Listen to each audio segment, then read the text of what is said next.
This is Fieldsports Channel News. The policing minister in the Westminster government has misled MPs over the hike in firearms licensing fees.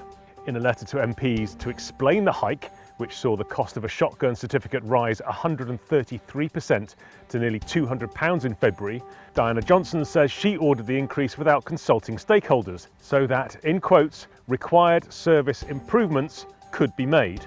She refers to the Plymouth Coroner's report, which she says recommended an increase in fees. However, not only does the report not recommend an increase in fees, police forces contacted by Basque confirm that none of the money raised by the fee increases is guaranteed to go back into firearms licensing. She even got the name of the report wrong in her letter. Thanks to the Deer Stalking UK Facebook group for the story. Deer are damaging waterways. That's the conclusion of a new report by Norfolk and Suffolk's Broads Authority. Its findings highlight what it calls significant negative impacts, particularly on fen and woodlands. It says there is a need for immediate action to control deer numbers on the Broads and National Park. Researchers used drones with thermal cameras to survey more than 120 square miles of the Broads at night or early in the morning in February 2024 and found tracks on wallows that they say are causing considerable disruption to habitat structure and composition. The experimental trial of hen harrier brood management has ended. DEFRA says the exercise contributed to a substantial increase in nesting hen harriers in England. However, despite no convictions of gamekeepers in recent years, DEFRA officials maintain that illegal killing of hen harriers has continued, and the government department believes that a range of approaches may be required for hen harriers in the future. DEFRA repeats the RSPB line that the hen harrier numbers are suppressed by illegal killing and nest disturbance associated with grouse moor management.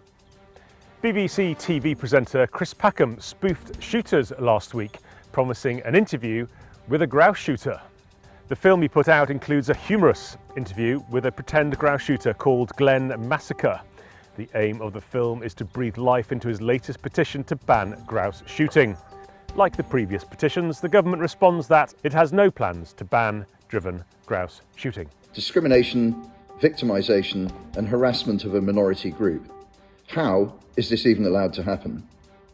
If he lampooned any other community, such as the gay community, the travelling community or Muslims, he would be banged up as a hatred-inciting extremist. Here's a tip for attracting deer. Let your brambles run wild.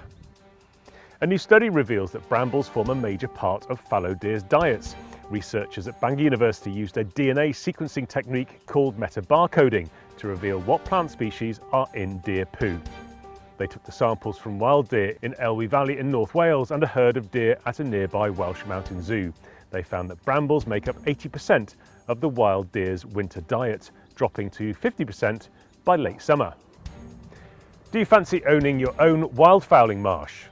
Little Merston Nature Reserve in Sittingbourne in Kent is on the market for £655,000. The wetland site on flooded clay pits and disused oyster ponds stretches for more than 160 acres, not far from the Eurolink industrial estate. It's currently held on a 10-year lease until March 2032 to Kent Wildfowling and Conservation Association. Its freehold is up for sale with estate agent Lambert and Foster. Link below. I'm Alan Jarrett, chairman of the Kent Wildfowlers, which is Britain's largest wildfowling club. We buy land to enable people to join the club and go shooting, and we're interested in the area at Little Merston. If anyone would like to help us fundraise or make a donation to the club, please contact us through our website, which is kentwildfowlers.co.uk. Botswana's hunting revenues have almost doubled despite UK government opposition. Botswana has made $4 million from the sale of licenses to hunt wild animals, up from 2.7 million in 2023. It's the highest figure since the country lifted a hunting ban in 2019. The hunting season, which ended in November, was held amid opposition from the UK, which wants to ban on the importation of African wildlife trophies. That has led to protests outside the British High Commission in Gaborone.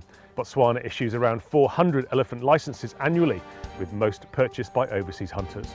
It has the world's largest elephant herd at more than 130,000 animals and has recorded an increase in human fatalities. An American hunting influencer tourist who picked up a wild baby wombat may not be allowed back into Australia. Officials are to rule on whether her behaviour breached her visa conditions. A video shared widely on social media shows the woman, who has 92,000 followers on Instagram, running with the baby wombat towards a car while its distressed mother chases after her. On her Instagram, the woman describes herself as an outdoor enthusiast and hunter, wildlife biologist and environmental scientist.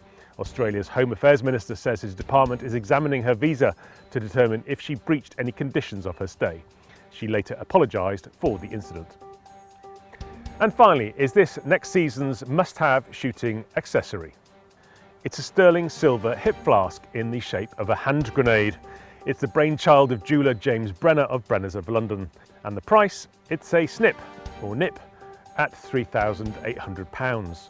So in order to get your favourite tipple, what you have to do is pull the pin, take the spoon off. As the fuse burns down, you unscrew the fuse so it doesn't explode in your face, and there you go, you have your favourite drink. You are now up to date with Fieldsports Channel News. Stalking the stories, fishing for facts.